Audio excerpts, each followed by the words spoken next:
ഇന്ന് ഞങ്ങൾ എങ്ങോട്ടേക്കാണ് പോകുന്നതെന്നല്ലേ? വേറെ എങ്ങോട്ടേക്കുമല്ല, കുറച്ച് ദിവസമായിട്ട് ഞങ്ങൾ ഓർക്കുന്നു നമ്മുടെ ഫലൂഡ അതുപോലെ തന്നെ സൺഡേ പോലത്തെ ഐറ്റംസൊക്കെ ട്രൈ ചെയ്യണമെന്ന്. വേറെ എങ്ങോട്ടേക്കുമല്ല, ഫ്രൂട്ട് ബേയിലേക്ക് തന്നെയാണ്. അവിടെ കുറേ വെറൈറ്റി സൺഡേസും അതുപോലെ തന്നെ ഫലൂഡാസൊക്കെ ഉണ്ടെന്ന് കേട്ടു. അപ്പോൾ അങ്ങോട്ടേക്ക് പോയി ട്രൈ ചെയ്യണമെന്ന് കുറേ നാളായി ആലോചിക്കുന്നു. അപ്പോൾ ഇന്ന് തന്നെ അങ്ങോട്ടേക്ക് പോയി. കഴിക്കാൻ മാത്രമല്ല അവിടെ ആൾക്കാർ വരുന്നത്, അവിടുത്തെ ആംബിയൻസ് അടിപൊളിയാണ്. അവിടെ നല്ല ക്വാം ആൻഡ് ക്വൈറ്റ് പ്ലേസ് ആണ്. നമുക്ക് ചെന്നിരുന്നാലും ഭയങ്കര ഒരു പീസ്ഫുൾ മൈൻഡാണ് എല്ലാവർക്കും. ഞങ്ങൾ പോയത് ഒരു വൈകിട്ട് ആ ടൈമിലാണ്. അപ്പോൾ ഞങ്ങൾ കുറേ നേരം വെയിറ്റിങ്ങിന് ശേഷം സാധനങ്ങളൊക്കെ എത്തി. ഓരോ ആൾക്കാർ ട്രൈ ചെയ്ത് നോക്കി.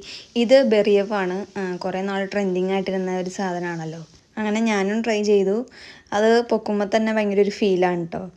കാണാനും അടിപൊളിയാണ്. അപ്പോൾ അത് ഞാൻ ടേസ്റ്റ് ചെയ്തു, അടിപൊളിയായിരുന്നു. അത്യാവശ്യം എല്ലാവർക്കും ഇഷ്ടപ്പെടുന്നൊരു ഫ്ലേവർ ടൈപ്പാണ്. അങ്ങനെ 2-3 സൺഡേസും പിന്നെ ഫലൂഡ അതൊക്കെ വന്നായിരുന്നു. ഞങ്ങൾ ട്രൈ ചെയ്തു. അപ്പോൾ ഇന്ന് ചെറിയൊരു ഔട്ടിങ്ങും പരിപാടികളൊക്കെ ആയിരുന്നു. അപ്പോൾ വീഡിയോ ഇഷ്ടപ്പെട്ടെങ്കിൽ ലൈക്ക് ചെയ്യുക, ഷെയർ ചെയ്യുക, സബ്സ്ക്രൈബ് ചെയ്യുക.